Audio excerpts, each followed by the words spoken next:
Gikumpirma ni Kagawad Richard Atendido nga nasabutan sa ulahing panagtigom sa Motorized Tricycle Franchising and Regulatory Board kon MTFRB nga ilang padalian ang pagsa publiko sa bagong guidelines aron maka-aproba na sila sa renewal sa prangkisa.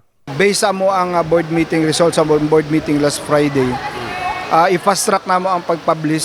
So kung i-publish na but pasabot, it's either na pirmahan sa atong mayor or naglaps in tulo. So kinahanglan ma-publish na mo kay adto na may target nga December 1 mag full implementation na ta sa pagpandakop sa mga tricycles nga walay franchise. Dugang natindido nga duha ka tuig ang moratorium nga ilang ihatag sa mga tricycle operators aron mahimong sakto ang sukod sa mga sidecar ug ang moratorium nagsugod na kaniadtong Nobyembre 10 sa kasamtangan nga tuig. So ang sa mga kaigsunan nato ang mga tricycle drivers, di lang sila mag-worry regarding dito sa mali nga size sa ilang tricycle. Ato ang gamiton tong moratorium for 2 years. So adunay moratorium for 2 years dito ug based dito sa ordinance, magsugod ang day 1 sa 2 years the time na nag-declare ang PSO. Samtang, gustong maniguro sa Pangulo sa nagkakaisang yellow plate tricycle drivers and operators kung unsa kasigurado nga aprobado na ang bagong guideline sa prangkisa.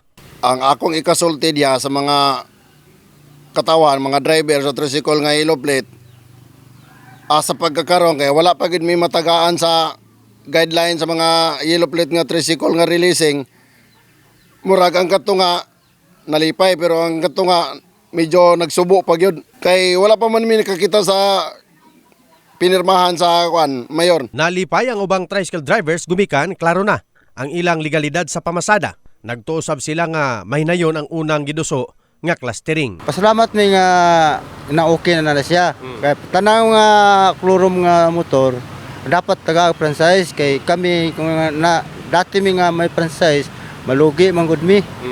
Sa mga turno-turno dapat tagaan na sila og franchise para para katong walay franchise para kuha ng pantay tanan. Kay balo nila nga mag-open ang franchise, kami nalipay nga madayon siya.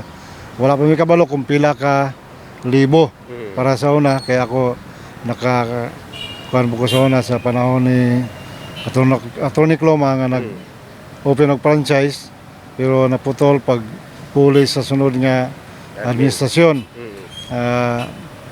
Hinaot karon nga madayon na gini siya nga dayon ang tawag nga paghatag og legality sa mga tricycle. In the heart of changing lives, kini si Brigadier Jason para sa Brigada News Jensen, Brigada News.